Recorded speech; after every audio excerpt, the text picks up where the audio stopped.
Ang tanong ko, madali mahirap pa yung trabaho nyo? Hindi. Hindi. Minsan, isang Ang alam mong mahirap lang sa amin ito, yung mga kliyente na ano? nag-uuna, minsan mag-back out, minsan nagawa na yung project, nagawa na yung contract, minsan may mababago-baguhin, revision ng contract. Doon kami nahihirapan. Naayos na sana yung budget, naayos na, yun doon kami nahihirapan palitan. Kaya yun ang mahirap sa construction company sa nagpapagawa. Magandang tanghali po sa inyong lahat mga kababayan ko, mga amigo. Naku, nandito po tayo ngayon sa casa ni Kuyang Pogi na ginagawa na po. So ayan po mga amigo, for today's video, si Kuyang Pogi ang ating taga-video. At ngayon ay overtime. Overtime po ng mga nag-oopisina sa ating kumpanya. Pero naisip ko na hindi pa pala nakikita yung ating opisina, kaya o-office tour ko po kayo. So, papakita ko sa inyo ang ating opisina. Ang opisina ng Casa Guiniana at ang ating construction company. So, tara po mga amigo. Pasok po kayo sa Casa Guiniana opisina. Ay, meron tayong pala CCTV dito. Naglagay tayo ng CCTV dito para makita natin yung mga pumapasok at lumalabas sa ating lugar. Actually, ito mga amigo to. Ito, mula dito sa umpisa na yan, right of way yan. Actually, lupa talaga namin yan. Kung hindi kami magbibigay ng right of way, sobrang luwang ng lupa. Pero nilakihan namin yung right of way, hindi po. Dapat pala kayong pogi, ang ginawa natin sa right of way, ginawa natin yung lote, dinagdagan natin, binawasan natin para isang sasakyan lang yung papasok. Sobrang luwang yun. Naluluwangan ako. Anyway, naluluwangan ako kasi sayang yung space no? Sayang yung space. So, ayan pa mga amigo, pasok po tayo sa ating opisina. Ayan, at eto na po mga amigo. So, meron din tayo dito ayan. Salamat kay Miss Glenda. Bigyan ni Miss Glenda ito, ayan, di ba? Social, ganda-ganda. At pasok po kayo sa ating opisina. Ito pa mga amigo, pakita ko sa inyo. Ito ang medyo magandang mga frame na naka-LL. Dati ang nakala ko yung mga frame ng mga binta-bintana black lang, white lang, ganyan. No, pala may mga brown pala, may mga ganito. So pag nagpagawa kayo ng mga bintana, ganyan yung paggawa nyo. Meron siyang may white. White maganda rin po mga amigo. Pero ito, kagaya niyan, and then pagka bumili kayo ng mga pang-accent, like for example, yung mga ganito, yung mga PVC na to, bumili kayo sa medyo mura sa may City Hardware. Oo, mura. Sa iba kasi medyo mahal-mahal siya mga amigo. So ito, ang daming sumobra na PVC, kaya ang ginawa namin mga amigo, pinalagay namin to, ito sa taas. Ayan, no? Ayan, tjarang! Pinalagyan namin yung taas ng PVC. Actually, pwede naman to sa labas, ganyan. Ang ganda ito pang accent kasi nito, di ba? Nakasuko social. So, pasok po tayo sa ating opisina at nagbe-overtime po ang dalawa. Kokokok! Pasok po. Ay, social naman! Ay, bakit, nag-opisina kayo bakit kayo naka-chinelas? Di ba may rules tayo? Sunday ngayon. Pag Sunday, di ba? Sunday ngayon, di ba? Sunday. Happy lang tayo. Sunday ngayon, di ba? Ano na? Sunday ngayon. So, ibig sabihin pala Sunday ngayon na ngayon, pagka kahit na overtime kayo, ganyan. Hindi kami nagdidiyo, nagtatrabaho. Nagtatrabaho kayo, ang galing-galing naman. Ano ba ginagawa? Inaayos kasi yung contract natin sa... Abaan yan? Ito yung sa pera. Ay, mga pasahod. Ang mga Ito pasahod. yung natin, dalawa lang sa Ano yan? sa Pasig. Ang mga pasahod pala yan, ikaw pa. Ito sa Ah, Batangas. saan? Talo sila. Sa Batangas. O tapos, saan pa? Ito yung sa dito, yung nagtrabaho dito sa Timbakod, sa Timbahan. Oo, ang dami. Grabe pasahod, Tapos, Ilan yung pasahod? ang sahod natin, tcharan! 155,000. Eh di wow. 100,000.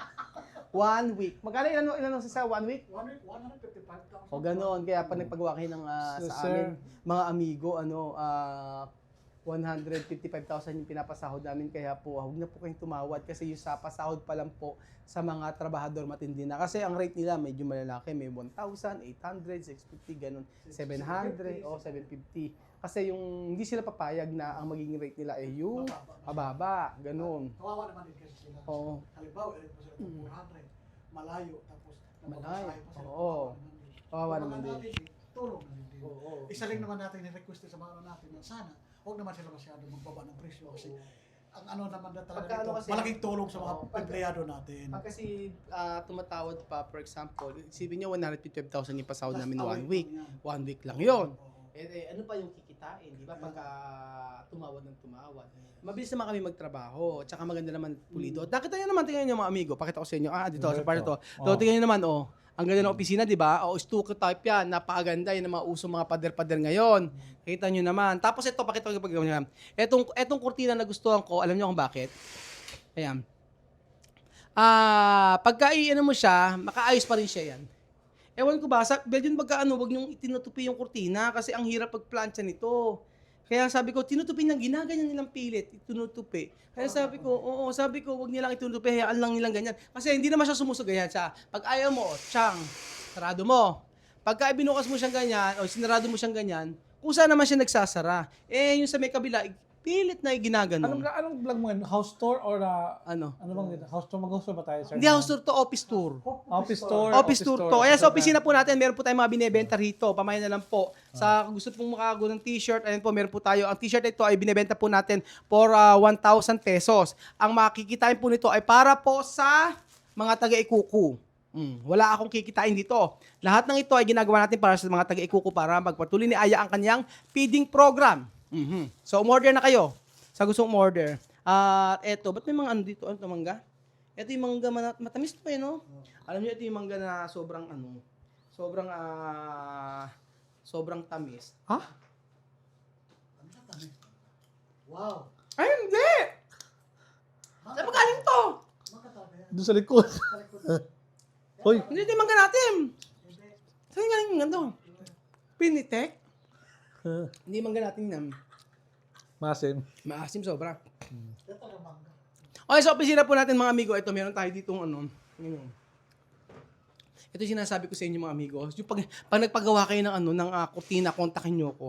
Ayan, ang ganda ng kurtina na to. Tapos pagka sobrang init sa labas, isarado mo lang siya, yung init niya na-absorb nito. So hindi masyadong yung aircon, yung lamig umiikot-ikot lang dito.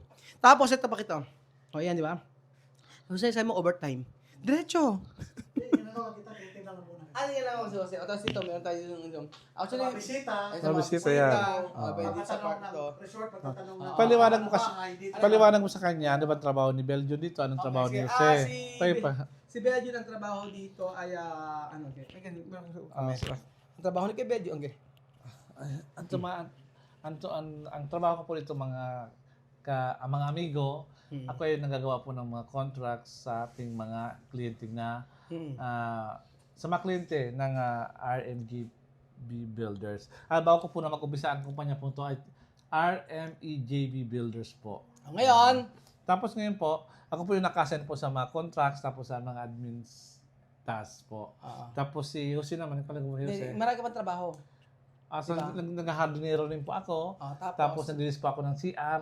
Kulang pa tayo sir ng mga gamit sa CR. Tapos siya rin nagtagalis dito, tagalis din siya ng resort. Di ba lahat ng task. Pero pati pagtitimpla ng kape ni pagtimpla ng kape ko, kung sino mautusan magtimpla, yun po ang ang lahat kami wala dito all around. All around po kami. Sige Pogi, akala niyo nagda-drive lang hindi. Multitasking po kami lahat dito. Taga-palengke sige Pogi. Ano pa sige Pogi? Ano mga trabaho mo kay Pogi? Taga-dilig. Taga-dileg, ano pa? Mga malengke. Taga-palengke, ano pa? Taga-map. Taga-map. Nagmamaneho. Taga-drain na swimming pool. Ano pa? Nagmamaneho. Taga-bantay. Taga-bantay. At yung mga nag-check out, si Kuya Pogi na rin yun. Mm. All around po dito mga amigo. Oh, Alam niyo kung bakit all around gano'n? dito. Kasi nga po, kung kukuha kami ng sobrang daming tao, papaano, hindi namin kaya magpasahod, yun ang totoo. Ng sobrang dami, lalo na sa resort. Ako hindi ko kaya talaga. Kaya kami na lang. Actually, hindi naman kasi ang tanong ko ba, mahirap pa yung trabaho nyo? Hindi. Hindi. Minsan, ay isang Alam mo, mahirap lang sa amin ito, yung mga kliyente na Ano? na nag-uuna, minsan mag-back out, minsan may nagawa na yung project, nagawa na yung contract, minsan may mababago-baguhin, revision ng contract. Doon kami nahihirapan. Naayos na sana yung budget, naayos na. Yun doon kami nahihirapan papalitan. Kaya yun ang mahirap sa construction company sa nagpapagawa. Ito, Yun nga, pinakamahirap yung pagka okay ng kontrata, tapos babaguhin pa, tapos meron pang mga sinasuggest o meron pang gustong i-demand, mga ganun. Syempre, pagka meron tayong arkitekto, meron tayong engineer, kumpleto po tayo mga amigo. Syempre, may sahod din yun. Kaya, kada bago sa engineer, panibagong bayad yun, ganun. Tapos ayan, meron tayo dito. Ayan, ito. Yung ceiling natin to. Ito mga uso ngayon, yung mga PVC, mga amigo. Ayan, yung mga PVC. Tapos pagkayari, ito na. Pinalagay ko rito ay, blinds. Blinds ang pinalagay ko rito. Para naman, Kasi kulay siya ng kortina, Oo, tapos kakulay ng naman siya, oh. stoko. Ano? Oo. Di ba ang ganda ng blinds natin? Oo. So, ganyan. Ayan, blinds, tapos pagkayari, yung mga binili namin mga table, mga amigo, ay mga, hindi Mura naman lang to. mga mura lang, ganyan.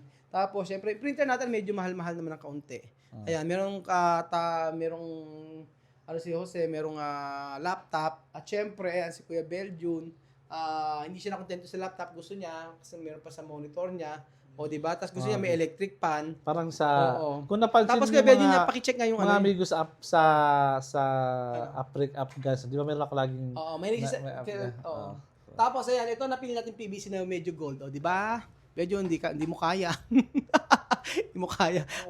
Ang ganda, tsaka syempre Silver, naka-aircon tayo diyan, di ba? Ang ating opisina. At syempre dito pagpasok kayo. Pasok ka kuya pag ayan dito sa part na to. Sa ating opisina ay meron dito mga chismis. Yan din mga sa may CCTV natin ayan dito. So wala pa tayong mga ilalagay dito. At syempre may pakape. Ang kumpanya ay may pakape. Yan, may pakape. At magiging tayo dyan, dumi. Eto mga amigo, ito sabi ko sa inyo, yung mga ganito. Pag kayo nagpagawa ng mga pintuan, especially sa mga banyo-banyo, ganito paggawa nyo. Kasi lifetime to. Matibay to. Kasi may mga ganito na manipis. Eto makapal siya. Hindi mo. Tapos ito papakita sa inyo. Ito pinagmamalaking ating CR. Ang ganda ng CR natin mga amigo. Pakita ko sa inyo. Promise. Patutuwa kayo. Charan! Ang ganda ng CR natin mga amigo. Ayan, diretso kaya. Ayan. Sa CR natin, yung tiles ang nagandahan ko. Ayan. Yung tiles ang nagandahan ko dito. Oo. Sa Wilcon yan. Maganda yung tiles natin. And then, syempre, nakasarado ito. Ayan. Alin? Pumasok ang... Wala ba yung kwadyan? Ay, meron ka? Dati ang Tubiran problema niya? namin, exhaust fan. Dapat talaga lahat may exhaust fan sa CR. Kasi yung mga phone ng sira na? Kasi dito sa Nueva Ecija, Meron ako sa bahay. hindi naman uso yung Pagpunta exhaust rin ka, fan may na totoo. kunin ko. Pero na-realize ko, mas okay Pantakip talaga may yan. exhaust fan. Oo. Tapos, ayan, ating CR, di ba? Medyo naka-LL din po kahit paano. Okay na po yung natin. So, ayun. Tapos, ano gusto ko na po? Ayan, maganda.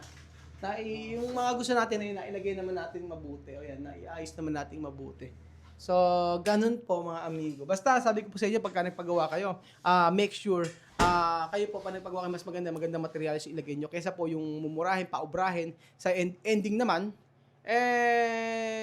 masisira. After ilang months, 4 months, 5 months, o 1 year, sira na agad. Kagaya nito, magpagawa tayo ng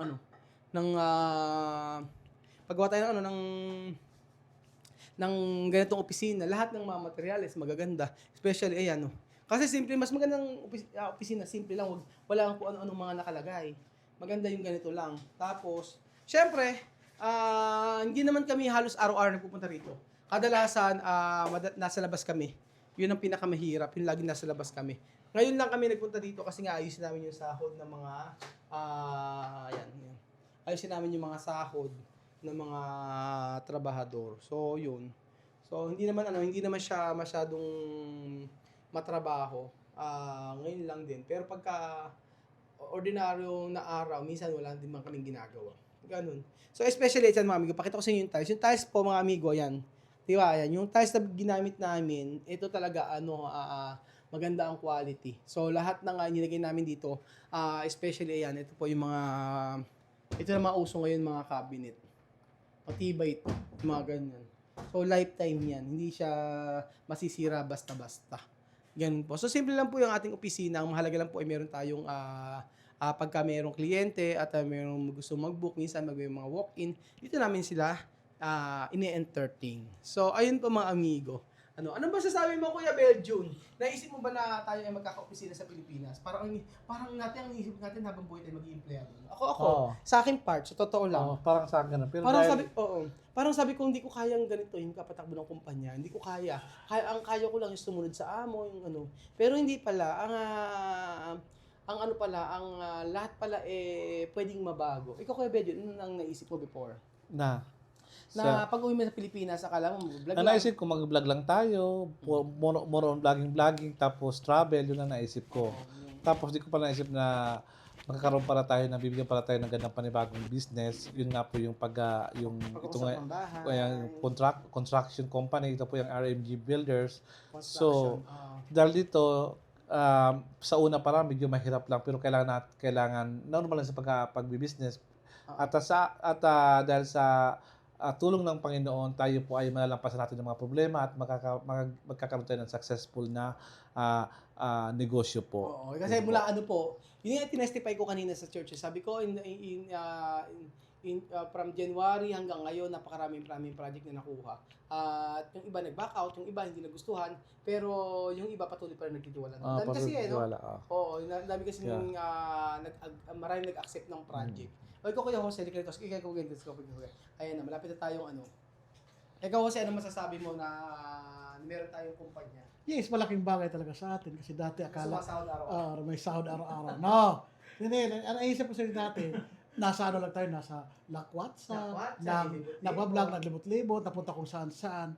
Iniisip natin, may paparating pala isang blessing na maging RMGB builder. Kaya malaking bagay sa ating pamilya itong pamumuhay natin. Kaya be thankful to God na mayroon tayong additional other ways of income. Galing, Kuya Jose, diba? Ikaw, Kuya Belgium. Ano? May sinasabi kanina si Kuya Pogi Sabi ni Kuya Pogi, ang tamad-tamad mo raw. Sabi niya. Sabi ko, ang tamad-tamad ka ni Belgium. Sabi nga noon. Ano sabi mo kay Kuya Pogi? To God be the highest glory. Thanks God. Kasi may sinasabi, not everything is about negativity. Ang negativity ko, pinabalik ko yan ng positive. May sinabi si Kuya Pogi sa'yo. Ano? Ang sabi ni Kuya Pogi sa'yo, si Belgium tatamad-tamad, pero pagka pala nagtatrabaho si Belgium, talagang sobrang sipag. May time lang daw na matamad ka, may time daw na masipag ka. Ano masabi mo? That's a part of being part of life. Kaya sabi nga na Chami, this is life. Kaya maraming mga sa bawat aspeto ng buhay, minsan nangihina tayo, minsan na-empower tayo. Dahil ang sabi ko nga sa inyong lahat, sa ating mga kapwa-Pilipino, sa ating mga negosyante, always ask guidance to God. Ang sabi niya, bago tayo humanap ng kayamanan, hanapin muna natin ang kaharian ng Diyos. Amen. Always be the God center for all things we do in life. Just what gusto ko lang sabihin sa inyong lahat na always thanks to God. Sa lahat ng bagay, mapa ito yung negative. Dahil may mga binibigay si God ng mga suliranin hard sa atin para tayo maging matatag. May dumating sa ating problema, maging matatag tayo sa lahat ng mga hamon ng buhay. Kaya nga, always praise to God na tayo ay maging mas lalo pang ma-empowered ni God. Mas lalo pa tayo maging malakas at pakipakinabang sa bawat hinaharap natin sa buhay, sa bawat pakikipagkapwa, sa bawat pakikipagtungo sa ating mga kliyente. Kaya nga si Kuya Raul po ay hoping, laging pinapag-usapan si Kuya Raul na sana bigyan pa si Kuya Raul ng more power at mas maging malakas pa siya para marami pa tayo makuha pong mga kliyente para po maging successful tayo. Pero lahat naman natin successful ay binibigyan natin kay God lahat ng ito po. Dahil kay God po. Ay, meron pa sinabi si Kuya Pogi sa'yo. Diba, I always Oo nga. try with Meron pa sinabi si Kuya Pogi Kasi sa'yo. with kindness, you can never go wrong. Oo Diba? nga. Nakarinig mo na yun, Pero, di ba? Diba? may sinasabi si Kuya Pogi sa'yo. Ano pa yun? Ay, bakinggan yung sinasabi ni Kuya Pogi sa'yo. Ano pa yun? Sabi ni Kuya Pogi sa'yo. Today is Sunday. Sunday. O ka sabi ka, sabi ni Kuya Pogi ka, Ah. ba't ganun si Belgium? Ah. Parang ang lakas-lakas ang kumain, tapos pagkayari, hindi naguhugas ng plato. Sabi ni Kuya Pogi. I think that's wrong impression of Mr. Romerson. Ano? Because May init tayo ulo ni Belgium. yes, Matapos, I'm not a hard-headed person. okay. But you know what, when I... Mali yung You know what, when I'm... mali yung ni Kuya Pogi. That is wrong. I think that is his opinion or what he observed. Mali pa. Because he did not observe what happened on the next run. Ah. Kasi pag wala ng mga tao, ako nagugas ng mga plato. Minsan may nakita rin siguro mga isang baso, yung mga Meron pa sinabi sa'yo. pinagkapihan Meron natin. pa sinabi sa Sikam Lahat Pogi. ka naman yung Makinig sabi ka mo. muna, may Kasi sinabi pa si Sikam Pogi. Nakakaisang taon na makituloy ka sa ibang bahay na hindi ka naglilinis. Meron pa nagugas sinabi ng si Sikam plato. Pogi. Diba? Sabi gano'n, bakit kasi kay Bedyon yung damit ngayon tsaka kahapon magkamukha? Sabing Ano? gano'n. Yung damit Alam mo mo raw kaya ngayon, Pogi, kahit ito Pogi, peke lang itong damit ko. Pero kaya Pogi, at least malinis naman tingnan. meron pa, meron pa pwede- sinabi. Di Bukod pa, meron sinabi. Sabi gano'n, bakit yung toothpaste ni Belgian hindi nauubos? Parang isang buwan na 2 buwan, hindi pa nababawasan yung Hindi niya toothpaste. nakita ang toothbrush ako. Ay, nakikita. Siya di ko nakita ng toothbrush. Meron pa sinabi. Ano pa? Meron pa sinabi. Sabi gano'n, bakit yung medyas ni Kuya Belgian, 3 araw na parehas-parehas lang Ano? Pare-pare. Marami akong medyas kuya Pogi, di mo lang nakita. Pero Oo. ang masabi ko lang, Ano? maging malinis tayo sa katawan. Maglisa na. Meron pa sinabi. What Sabi, else? sabi ganun kaya What Pogi, you want to yung say? sabon mo daw. Yung sabon mo daw, bakit? Yes, my soap is from Iris Spring from USA. Hindi, yung sabon mo nga daw, hindi nababawasan. No, I don't think so because I'm using my soap every day and sometimes I take a bath 4 times a day. Meron pa sinasabi sa Pogi. Sabi ni Kang Pogi, bakit daw yung hindi ka raw naghuhugas ng paa? Ano? Hindi ka raw naghuhugas ng paa. Actually, I'm cleaning all my feet Ano? because feet is good for Ano? godliness. Meron pa sinabi sa Kang Pogi. Cleanliness. Ito Alam mo, tama na pagchismis mo. At natin mo ulit tayong uros na ito yung mo dyan. Bina- Ako ang oras. Binabanas ko, hindi mabanas-banas eh. Lagi may sinasabi. Hindi, joke lang po yan mga amigo. Lahat ng mga sinabi ko, joke lang yun. About kasi sabi ko Pogi. Ganyan lang kami, maasaran lang. So, ayan pa mga amigo. Ito na po ang ating opisina, ang Casa Pilipina. At ang tinatawag, anong pangalan ng opisina natin? Ano? RMEG. TV office. Pero gusto ko lang i-clarify sa lahat naman ng mga transaksyon dito, mapa-Saginyana, mapa-RMG Builders, lahat po nangyayari po lahat po ng transaksyon nangyayari po rito sa opisinang po ito. Kaya salamat po tayo kay Roel Francisco dahil sa bigyan niya tayo ng pagkataon para ginawan po tayo ng opisina para tayo maging yung paggawa natin ng mga transaksyon ay maging smooth at sumasahod. Nahiya nga kay Raul kasi wala siyang opisina rito. Pero Raul, doon na sa CR. Ano? Mag-office ka sa CR na lang. Kasi nahiya kami sa'yo, wala kang opisina dito, wala kang table dito. Oo. So, I recommend that pwede ka naman doon sa gilid, tagabantay ng CCTV. Kung gusto mo, kasi tismoso ka naman eh. Ano? Tagabantay ka lang ng CCTV kung okay lang sa'yo. Ano yun? Bigyan kita nilang upuan, pagkakatingin ka ng CCTV. I-report mo lang sa amin, may tao na dumating. Di mag-aayusin na namin yung pag-training bakit? ka. Bakit? Bakit? So, mga amigo, ako po isang guard dito at ako magbabantay sa kanila at maraming salamat po sa panonood ng video na ito at ito na po ang aming munting opisina at ang munting opisina nito ay idinededicate namin sa ating Panginoong Jesus. Yes. Salamat po mga amigo at God bless. Bye-bye. Bye-bye.